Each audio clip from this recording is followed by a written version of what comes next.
임동호 전 최고가 뭔가 중요한 내용들을 지금 기자들에게 다 국민들에게 알려주고 있다라는 거예요. 그러면서 수첩에 당청의 힘을 빌려 임동호 제거라는 표현이 있었다.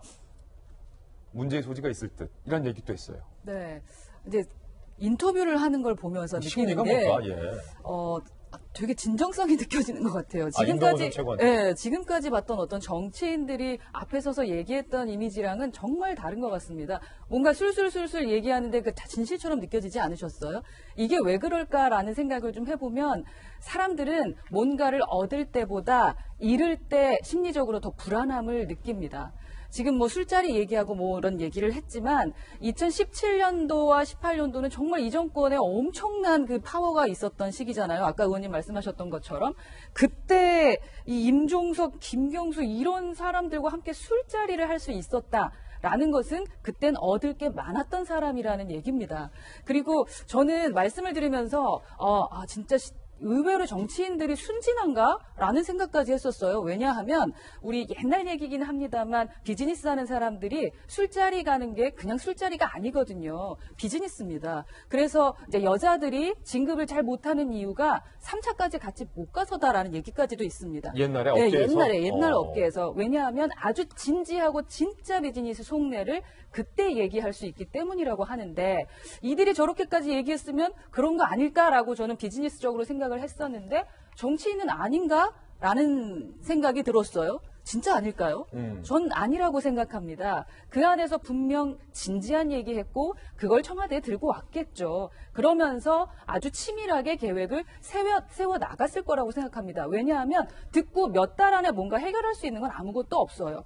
모든 걸 다 준비하고 만들어가야만 해결이 될 수 있는 것이 비즈니스입니다. 청와대의 비즈니스도 만약에 그게 비즈니스, 이거 아주 큰 문제입니다만 그랬지 않았을까라는 생각이 들고요. 그래서 임 최고의 지금의 심리는 아마도 내가 정말 최고의 권력자들과 같은 패밀리 친구라고 생각했던 그런 사람이었는데 나 지금 뭐지? 나 그때 이용당한 건가? 내가 지금 잃을 게 이렇게 많은 건가? 라는 생각 때문에 속내에 있는 모든 것들이 이렇게 나오고 있는 것이 아닌가 하는 심리적인 분석이 됩니다.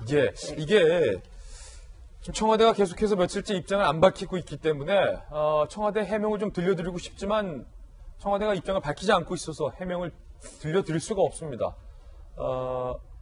그래서 추측하고 이해컨대 김영주 의원님, 김영주 선배 말씀 주신 것처럼 이들이 다 친하다. 그리고 오래전부터 관계가 있었다. 그리고 친한 사이에서 충분히 나올 수 있는 대화다. 뭐 저희들끼리도 다 그런 대화하지 않습니까? 실제로 보면 오늘 소장 말씀하셨다. 만약 그런 의도로 했다면 진짜 임종석 한병도는 굉장히 나쁜 사람들. 나쁜 사람인 거다. 어떻게 보면 나를 더 우선적으로 고려해 줘야 될 사람. 내가 정치를 하겠다 그러면 그걸 오히려 송철호 후보하고 대등하게 경선을 붙여서 이길 수 있게 도와줘야 될 사람인데 그런 의도로 만약 접근했다 그러면 그거는 정말 배신감을 진하게 느끼는. 더군다나 저는 임종석 그 비서실장하고 같이 비서실장 전입니다만 제가 같이 임동호 선거 때 같이 지원 유세를 간 적이 있고 말하자면 임종석 실장과 한 달 정도를 아예 울산에 살면서 임동호 당선을 위해서 뛰었던 사람입니다. 그렇게 친했던. 그렇기 때문에 처음에 그 자리만은 제가 하고 싶은 얘기는 순수한 뜻에서 새로운 자리에 정무적으로 한 정권이 바뀌면 갈 수 있는 사람도 있지 않습니까?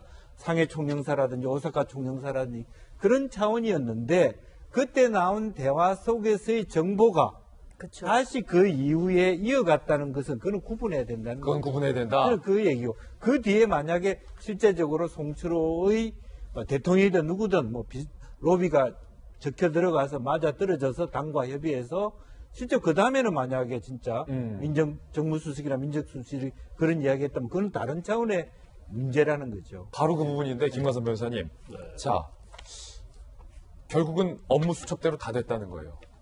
임동호 전 최고가 경선조차 치르지 못하고 당시에 민주당에서 반발을 했었는데 업무 수첩에 나와 있던 대로 제거가 됐잖아요. 그 과정에 업무 수첩에 나와 있는 대로 청와대와 합의를 해서 자리가 오고 가고 청와대가 이 부분에 개입했다면 이거 선거 중립 위반 아닙니까? 선거 중립 위반이죠. 이제 그런 사실이 인정이 된다고 하면. 선거 개입이다.